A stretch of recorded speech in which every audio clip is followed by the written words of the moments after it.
만약에 AI 사이클에 대한 우리의 걱정이 이 불확실성이 결국에는 내재된 레버리지의 포지션을 청산하는 과정에서 너무 불안이 증폭됐다면 이 펀더멘탈한 사이클에 대한 본질적인 불확실성을 극복하는 과정, 저는 그 단계로 지금 들어서고 있다고 생각하거든요. 네. 일단 포지션이 청산됐으니까 미국이든 여기든요. 그러니까 이 불확실성을 해소되는 이 두 번째 단계가 조금 약간 지루할 수는 있을 것 같아요.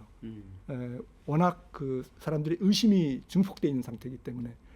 하지만 말씀드렸듯이 이런 AI 사이클에 대한 불확실성이 하나하나 벗겨지면서 해소되면서 극복되면서 시장은 조금씩 차츰 정상적인 시장으로 향해 가지 않을까, 레벨업 되지 않을까 생각을 합니다. 네. 이유가 없으면 못 들어와요. 이유가 중요하잖아요. 네, 못 들어와요. 그래서 너무 쫄은 것 같아. 들어갑니다. 네. 뉴스는 돈이다. 안녕하세요. 돈이 되는 뉴스 류돈 류순열입니다. 주식시장이 말이 아닙니다. 이틀 연속 대폭락입니다. 한숨과 공포가 시장을 지배하고 있는 모습입니다. 이유가 뭐고 어떻게 대응해야 할까요?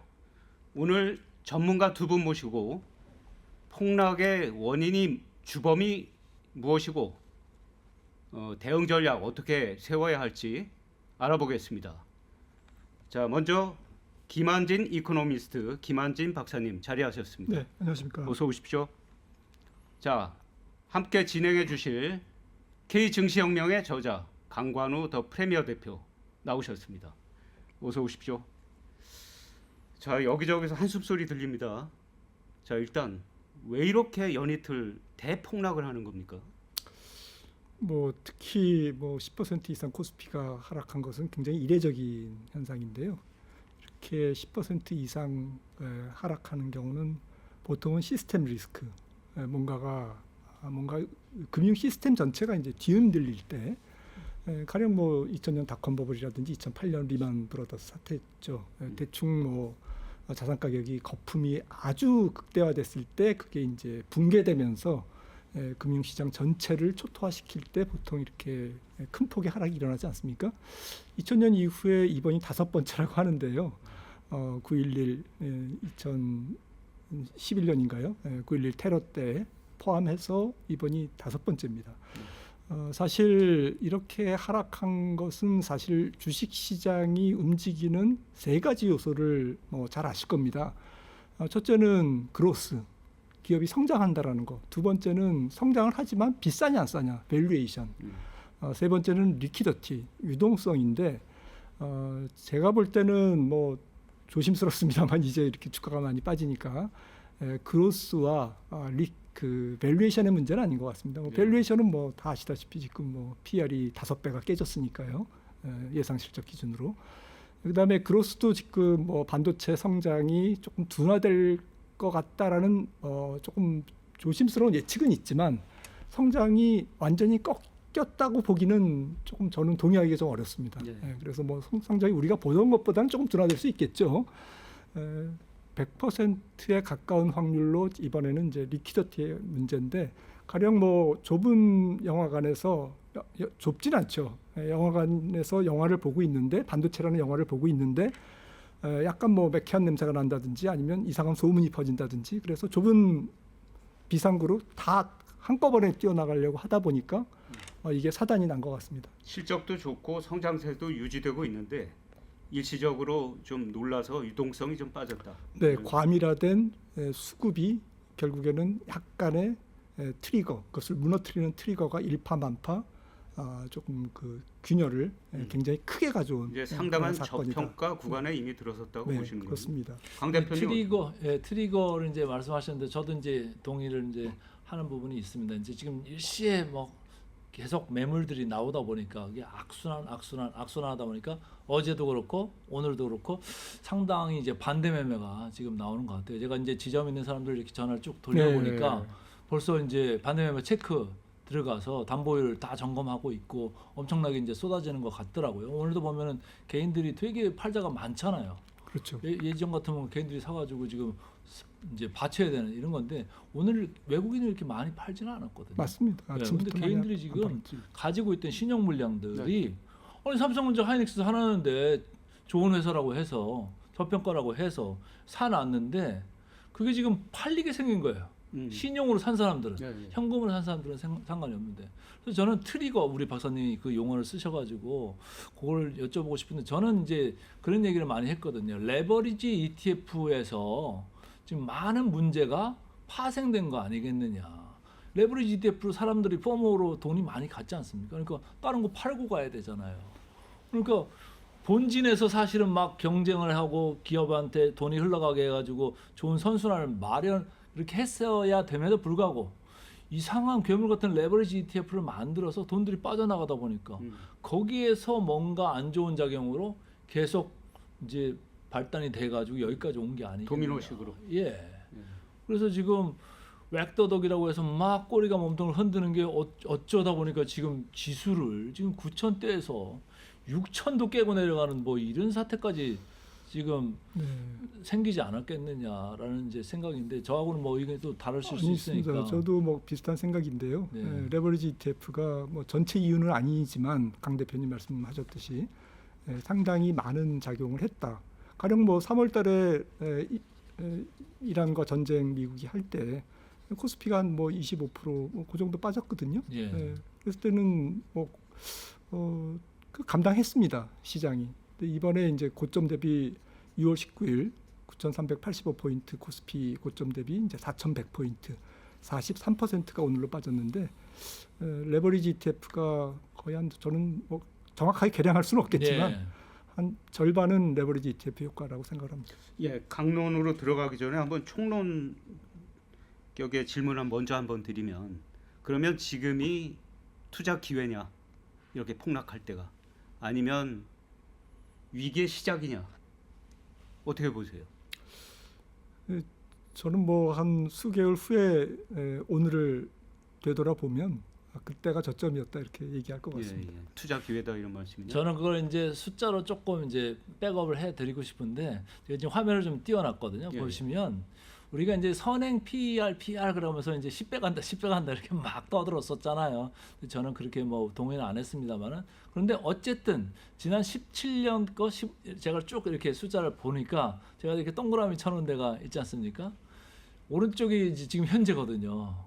과거의 위기 국면보다도 사실은 더 내려가 있는 게 맞기는 맞아요. 근데 이제 우리가 PR만 너무 이렇게 보다 보면 사실은 이익이 완전히 작년보다 막 어마어마하게 나는 세상으로 바뀌어버린 거잖아요. 상전 벽해. 그래서 이게 과연 유지될까? 유지되지 않는다고 하면 PR이 어느 정도로 가 있는 거라고 지금 시장은 보고 있는 걸까? 네, 그걸 거꾸로 역선하면 야 이거 이익이 그럼 반 떨어진다는 얘기야? 이익이 60% 떨어진다는 얘기야? 이런 걸 좀 생각을 해볼 수가 있는 거 아니겠어요? 근데 어쨌든 뭐 제가 나중에 PBR도 말씀을 드리겠습니다만 이렇게 보나 저렇게 보나 이제는 많이 내려와 있다. 과도하게 내려와 있다. 과도하게 내려와 예, 있다. 예. 예. 그리고 아까 우리 박사님 이제 유동성 이런 거 말씀하셨지만은 외국인들이 좀 너무 급하게 막 갖다가 패대기 쳤는데 거기에서 수급이 꼬였다. 예. 그래서 개인들이 선의로 산 신용 물량. 신용이 뭐 나쁜 건 아니잖아요. 좋은 회사한테 신용을 쓸 수도 있는 거죠. 돈이 모자라다 보면 욕심이 좀 있다 보면. 근데 가만히 있어도 될 주식이 갑자기 털려버린다. 강제로 팔려버린다. 이러면 문제가 생기는 거잖아요. 예, 예. 예. 자, 실적과 성장세가 그렇게 견조하게 유지가 된다면 유동성은 또 돌아오겠죠. 결국엔. 네, 지금 뭐 우리가 방금 나눈 이러한 그 단기 유동성이 금이 가는 그러면서 이제 뭐 수급도 큰 측면에서는 유동성이니까요. 그런 측면에서는 뭐 조금 뭐 이런 지금 뭐 해프닝이라기보다는 굉장히 큰 재앙에 가까운 그러한 그 수급의 그 지진 뭐 이런 부분들은 좀 펀더멘탈 앞서 말씀드린 밸류에이션 강 대표님 말씀하셨던 그리고 이제 그로스에 대한 문제, 반도체 사이클에 대한 문제, 이 캐펙스에 대한 문제 이런 것들이 조금 테스트를 넘어간다면 그거는 너무 지나친 비관이었다. 물론 이제 주가가 많이 빠졌으니까 조금 그 성장이 둔화되더라도 그걸 감안하더라도 지금 주가가 싸져 있는 상태이기 때문에 그런 측면에서 조금 이해를 하면 좋겠습니다. 네. 제가 박사님 말씀하신 거 조금만 이제 보강을 한다면 지금 제가 화면을 선행 PBR이라는 걸 이제 이렇게 띄워놨어요. 지난 2년간의 이런 걸 띄워놓은 거를 보시면 지금 제가 밑에 자막을 1표준 편차 안쪽으로 지금 진입했다 이런 얘기를 좀 써놨거든요. 지금 빨간 게 쭉 내려온 게 거의 1.2 수준까지 아까 우리 박사님 말씀하신 1.2 수준까지 와 있습니다. 그래서 지난번에 노란 쪽으로 갔을 때 3표준 편차까지 가는 건 좀 과도하다 이런 네. 생각이 좀 있었는데 이제는 평균에 거의 가까워질 정도로 예, 예. 급하게 내려온 거예요. 근데 우리가 이런 PBR이나 이런 걸 따질 때는 그러면 우리가 26년에는 진짜 특이하게 돈을 많이 버는 해라고 치고 27년, 8년 지나서 29년, 30년 정상화가 되고 평년 정도가 됐을 때는 과연 어느 정도일 거냐라고 봤을 때도 지금 여기서 보시는 뭐 1표준 편차 이거보다는 저는 높다고 생각하거든요. 왜? ROE가 훨씬 많이 나올 거니까. 그러니까요. 한 15% 이상은 나올 건데 지금 우리가 1.2에 와 있다? 이거는 너무 낮은 거고 우리 금년만 봐도 지금 ROE가 예상이 한 24%, 5% 이 정도 나오는 맞습니다. 시장이니까 지금 1.2까지 내려와? 아, 이거 좀 과도한 거 아니겠느냐. 아, 9천에서도 뭐 망간다고 했던 시장인데 지금 6천을 깨고 내려가는데 저는 여기서는 좀 더 적극적으로 오히려 봐야 되는 거 아니야. 심리는 물론 이제 조금 위축돼 있는데 예, 예. 좀 더 현금이 있다면 여기서 뭐 과감하게 조금 해놓고 기다려야 된다 생각하는데 박사님 어떻게 보세요? 제가 너무 아닙니다. 쿨하게 얘기했나요? 저도 뭐 지금 모든 것을 조금 최근에 지금 시장에서 돌고 있는 반도체와 AI 사이클에 대한 조금 보수적인 신중한 그런 거를 대입하더라도 저는 지금 싸다라고 생각을 합니다. 예, 바로 이제 그걸 여쭤보려고 했는데 반도체 중심과 AI 산업 그러니까 우리 삼전 닉스죠 결국은 한국 증시에 거의 뭐 60% 가까이 차지하던 삼전 닉스가 폭락을 하니까 그런데 이게 지금 삼성전자, SK하이닉스 주가가 저렇게 과도하게 지금 떨어지고 있는데 그 이유가 지금 창신 메모리 그 상장과 또 중국에서 직접 그 노광 장비 아까 말씀하신 뭐였죠? DUV DUV죠. 자체 개발한다는 그 뉴스가 정말 그렇게 반도체 시장 판도를 바꿀 만큼 그렇게 큰 건가요? 뭐 애널리스트들보다 조금 심각하게 보는 분도 있더만요. 근데 뭐 저는 그 전문성이 없어서 잘 모르겠지만 아직까지는 조금 조금 과장된 거 아닐까 혹시 저는 이제 그렇게 보고 있고요. 상식적으로 이런 주가가 빠지니까 그런 악재가 훨씬 더 조금 크게 조금 거기에 이렇게, 좀 민감하게 크게 보인 게 아닌가라는 생각을 갖고 있고요. 지금 뭐 데이터를 보니까 미국 빅텍 기업들 하이퍼스케일러들이 뭐 강 대표님이 잘 아시지만 작년 대비 올해는 금액 기준으로 뭐 한 114%, 뭐 회사마다 조금 다르지만 그 데이터 센터의 이제 투자 금액이 그리고 올해 대비 내년은 이제 50%, 그리고 2027년 대비 28년은 이제 40% 해가지고 2030년에는 이제 5조 2천억, 5조 3천억 달러 이렇게 이제 누적 규모로 간다라고 이제 지금 이렇게 보는데요. 물론 이제 금리가 올라가고 뭐 상황이 안 좋고 반도체 가격이 너무 올라서 뭐 치플레이션으로 또 투자도 좀 줄고 이렇게 될 수는 있어요. 저는 뭐 상식적으로 세상 일이라는 게 될 수는 있다고 생각합니다. 그래서 올해 성장률이 50%가 아니라 뭐 한 40%가 될 수도 있는 거고 또 내년 성장률이 40%가 아니라 30%가 될 수도 있는 거고 하지만 뭐 10% 혹은 0% 이렇게 갈까? 저는 그건 아니라고 생각합니다. 그거는 아니라면 전문가들의 의견을 조금 더 귀담아 제가 들어야 되겠습니다만은 그런 것만 아니라면 이미 그러한 부정적인 조금 걱정들은 이미 주가에 다 녹아 있다. 이미 녹은 상태다라고 저는 생각을 합니다. 그게 조금 제가 이제 덧붙이자면은 이제 중국 지금 공포가 우리를 갖다 엄습한 거잖아요. 어떻게 보면은 뭐 6MT 얘기도 있고 DUB 얘기도 있고 지난번에 뭐 우리 뭐죠? 키미 K3 네, 키미 K3. 그거도 있었고 뭐 그런 거 저런 거가 지금 이제 박사님 말씀하신 대로 주가에 다 들어온 이런 느낌인데 특히 최근에 뭐 그 DUB 가지고는 공포가 좀 있는 것 같아요. 야 여기까지 쫓아왔어? 네. 뭐 이런 생각으로 ASML 주가까지도 뭐 5, 6%씩 이렇게 빠졌지 않습니까? 근데 이제 제가 좀 알아보고 저도 이제 공부를 좀 해다 보니까 DUB 뭐 기술 자체가 뭐 거기까지 쫓아온 거 참 대견한데 그게 지금 그러면 ASML이 만드는 현존하는 DUB랑 그런 같은 급인 거냐? 그건 아닌 것 같아요. 한참 전 수준의 그 DUB 장비를 만든 것 같고 두 번째는 DUB 말고 노광 장비로 EUB라고 또 있지 않습니까? EUV. 훨씬 네. 더 비싸죠. 한가닥 위에. 예. 그리고 엄청나게 비쌉니다. 그리고 한번 발주를 내놓으면 한 1년 반은 기다려야지. 그게 뭐 엄청난 장비라면서요. 예. 건물 그 층고도 가까운, 훨씬 높이 빌딩을 만들어야 되는데 엄청나게 무겁겠죠. 그런데 그거를 거의 갖다 쓰는 데가 몇 군데 안 돼요. 예를 들어 5군데 정도 제가 말씀드릴 수 있는데 주로 이제 비메모리 하는 파운드리 업체, TSMC나 삼성전자도 파운드리 하지 않습니까? 인텔도 파운드리 하거든요. 그다음에 메모리 HBM3E 하는 뭐 이제 SK 하이닉스나 마이크론이나 이 정도 5개 회사가 다 거의 그냥 쓸어가는 선발주 해가지고 그러니까 지금 미국이 EUV 장비를 중국으로 못 들어가게 지금 만들었지 않습니까? 그러면 안 그래도 못 들어가는데 그래서 지금 해자로 어떻게 보면 기술적으로 이렇게 돼 있는 거예요. 근데 거기를 이거 지금도 못 들어가게 해놓고 있고 또 EUV 장비까지 가려면 아직도 시간이 엄청나게 남아 있을 텐데 뭘 이렇게 시장에서 이렇게 쫄아가지고 지금 주가가 막 두드러 패나. 오히려 EUV 장비를 못 들어가게 하는데 우리가 HBM3E나 HBM4나 더 앞으로 진도 나간다고 하면 오히려 기술 격차가 더 벌어지지 않을까요? 이런 생각을 좀 하거든요. 예, 예. 제가 국뽕이 아닙니다. 근데 국뽕 아닌데 현실적으로 그렇게 될 수도 있는 거 아닐까요?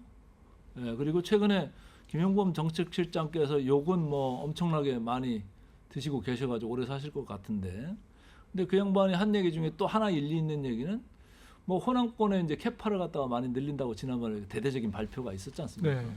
근데 그 양반 생각하는 거하고 제가 약간 동감하는 부분은 금방 말씀드린 대로 EUV를 우리가 막 선점할 수 있는 그런 게 호남권에다가 캐파만이 짓는 거잖아요. 네. 지면은 오히려 ASML이 뭐 그거 만들어서 우리 주기도 바쁠 텐데 중국을 어떻게 줘요? 그래서 생산 캐파를 늘리는 게 우리 경쟁력을 더 늘리는 것이 아니겠느냐. 예. 그런 생각도 좀 제가 좀 해보고 있습니다. 네. 좋은 말씀입니다. 저기 창신 메모리 상장과 이제 자체 노광 장비, 이 노광 장비라는 말이 사실 좀 어려워요. 이게 노광이 무슨 뜻인지 일반 투자자들은 그냥 반도체 주가 얼마 이런 데 관심이 있지. 근데 이제 그게 반도체 생산하는데 핵심 장비인 거죠. 네, 회로를 새기는 장비. 네. 뭐 이렇게 이해하면 될까요? 네. 그렇게 이제 생각하시면 되는 건데 그게 없이는 HBM3나 HBM4가 안 되는 거예요. 안 되는 거죠. 네. 그러니까 뭐 6MT가 뭐 죽어뜯겨나도 할 수가 없는 거예요. 지금 DUV 가지고는 안 된다. 자, 그러면 이게 지금 창신 메모리가 D램 AI용 반도체를 이제 공급하기 시작하면 그 삼전닉스의 어떤 독과점적 지위 이런 것도 좀 약해지지 않을까 이제 이런 우려들도 하는 거잖아요. 그런 게 있죠. 좀 그건 어떻게 보세요? 창신 이제 메모리 지금 창신 메모리가 IPO 해가지고 돈도 당겼지. 최근에 뭐 DDR4, 5 가격 올라가니까 거기서 돈 좀 들어오지. 막 그 돈으로 막 건물 캐파 짓는다고 하지. 그러니까 야 여기 시장 점유율 이제 짓고 나면 나중에 8%까지 올라오겠네. 엊그제만 해도 이게 4%였고 그 전에는 뭐 보이지도 않던 게 그거에 이제 공포가 좀 있는 거 아니겠느냐. 네. 근데 그들이 활동하는 무대는 DDR4, DDR5 그 위로는 오기 쉽지 않지 않겠느냐. 네. 예. 아무래도 따라오는데 이제 좀 시차. 그러니까 물량 공세로 옛날같이 이제 뭐 인해전 술로 그리고 거기는 또 수율도 사실은 잘 안 나오는 거예요. 정부에서 밀어준 그 창신 메모리라는 회사 자체가 그 정부에서 밀어주는 데잖아요. 예. 그러니까 수율 안 나와도 야 공장 하나로 수율 안 나와? 그럼 두 개 더 줘. 그러면 개수를 맞출 수 있잖아. 근데 그게 그렇게 수율이 안 나오면 그게 우리 이제 자본주의 사회에서 보면 그게 상업성이 있습니까? 경제성이 없잖아요. 근데 거기는 그렇지 않고 중국에서 밀어주니까 야 보조금 더 줄게. 공장 그게 하나 더 더 무서운 줘. 거 아니에요 혹시? 그게 예. 더 무서운 거 아니에요? 정부가 국영기업처럼 밀어주면 밀어주죠. 이제 그리고 개수를 무대에서 맞추죠. 경쟁할 개수. 때는 아무래도 이제 강 대표님 말씀은 이제 그런 게 한계가 있다. 한계가 있다. 예. 네, 그리고 또 중국 자체도 이제 전략 자산을 밖으로 수출하는 것도 조금 오히려 예. 조금 좀 그거를 꺼리는 것도 있는 거고, 또 미국 입장에서도 애플이 반도체 가격이 올라가니까 또 중국 거 써야지, 이런 것들이 이제 좀 또 투자 심리를 악화시키는데 일조했는데 최근에. 근데 이런 것도 사실은 뭐 조금 뭐 음모론적으로는 이게 조금 반도체 메이커들을 조금 이게 너무 이제 기고만장하다고 네, 그럴까요? 그렇게 그렇죠. 해서 이제 뭐 우리는 안 줘 뭐 이러니까 수요자인 애플 입장이 조금 중국을 거론한 거지, 반도체를 약간 조금 흠집 내기 위해서. 하지만 뭐 미국 의회가 과연 그거를 허용할지 이런 부분도 네. 조금 뭐 좀 시간이 걸릴 것 같아요, 자우관님. 네, 시간이 걸릴 네. 거예요. 재밌는 거는 애플 주가만 오른다는 거. 어, 애플 주가만 올라요. 자, 이거 반도체 말고 이제 AI 산업, AI 인프라에 뭐 전력도 있고 뭐 많이 있지 않습니까? 네. 그런데 지금 AI 인프라는 아직 초입이라고 봐야 되겠죠? 이제 시작. 네, 그렇죠. 이게 뭐 긴 저는 여정이라고 생각하는데요. 잘은 예. 모르지만 뭐 상식적으로 생각했을 때 과거에 뭐 인쇄술이라든지 뭐 철도, 자동차, 전기, 뭐 시설을 쭉 뭐 최근에 IT까지 이렇게 과정을 거쳐왔지 않습니까? 그런 측면에서 AI 사이클도 뭐 50년, 100년 만에 있는 그런 큰 역사적인 사이클인데, 그 사이클에 얼마나 이제 그 굴곡이 있겠습니까? 그런 굴곡에 뭐 예를 들어서 한 3단계로 성장한다고 우리가 뭐 이렇게 국면을 그냥 러프하게 나누면 1단계에서 조금 이제 조금 그 뭔가를 그 다음 단계로 향하기 위해서 조금 점검할 거 점검하고, 잠시 숨고르기. 조금 구조 조정도 예. 해야 되고, 그리고 조금 그 과잉된 뭐 이런 것들이 있으면은 또 병목 현상이 일어나는 뭐 전력이라든지 이런 부분들에 대해서 서로 뭔가 이렇게 구조가 변하는 왁자지껄한. 예. 그래서 다음 단계로 넘어가는 이제 중간 과정에서의 겪는 조금 그 피로도. 필요도, 그런 피로도의 휴식과 표출, 재충전의 시간인가? 그런 표출 아닌가, 거쳐야 되는 필수적인 과정 아닌가 싶고요. 네. 뭐 젠슨 왕이 뭐 그 AI 뭐 K계 5단계에서를 뭐 잘 많이 들어줬을 겁니다. 제일 밑에 이제 전력이 있고 칩이 있고 AI 팩토리가 있고, 죄송합니다. 이게 저기 번들이 앞에서 그 모델, 지금 뭐 하이퍼스케일러들이 있고 제일 위에 이제 애플리케이션이 있지 않습니까? 근데 지금 돈을 계속 모델을 운영하는 회사들이 그 데이터 센터를 만드는 애들한테 돈을 주고, 데이터 센터를 만드는 애들은 칩 메이커들한테, 반도체 회사들한테 돈을 주고, 그렇게 해가지고 이게 지금 위로 그냥 내려오면서 주가가 주식시장과 연결해서 보면 결국에는 돈을 쓰는 놈과 돈을 버는 반도체 회사들, 혹은 GPU, 뭐 저기 엔비디아 이런 회사들이 이 주가가 하이퍼스케일러와 TSMC, 우리나라 반도체, 그리고 엔비디아의 주가가 상대 강도가 작년 말부터 너무 솟구쳤어요. 네. 그 솟구치는 그 상대 강도, 돈을 쓰는 놈과 돈을 받는 놈이라고 죄송합니다. 그 상대 강도가 한 번 흔들린 게 지난 3월 이란 이스라엘 미국 전쟁 때 한 번 약간 흔들렸고요. 즉 반도체가 약간 조정을 보이고, 우리나라도 그래서 코스피가 한 20% 하락했지 않습니까? 그리고 이번이 이제 제대로 조정을 보인 겁니다. 예. 만약에 AI 사이클에 대한 우리의 걱정이, 이 불확실성이 결국에는 내재된 레버리지의 포지션을 청산하는 과정에서 너무 불안이 증폭됐다면, 이 펀더멘탈한 사이클에 대한 본질적인 불확실성을 극복하는 과정, 저는 그 단계로 지금 들어서고 있다고 생각하거든요. 네. 일단 포지션이 청산됐으니까, 미국이든 여기든요. 그러니까 이 불확실성을 해소되는 이 두 번째 단계가 조금 약간 지루할 수는 있을 것 같아요. 워낙 그 사람들이 의심이 증폭되어 있는 상태이기 때문에. 하지만 말씀드렸듯이 이런 AI 사이클에 대한 불확실성이 하나하나 벗겨지면서 해소되면서 극복되면서 시장은 조금씩 차츰 정상적인 시장으로 향해 가지 않을까, 레벨업 되지 않을까 생각을 합니다. 네.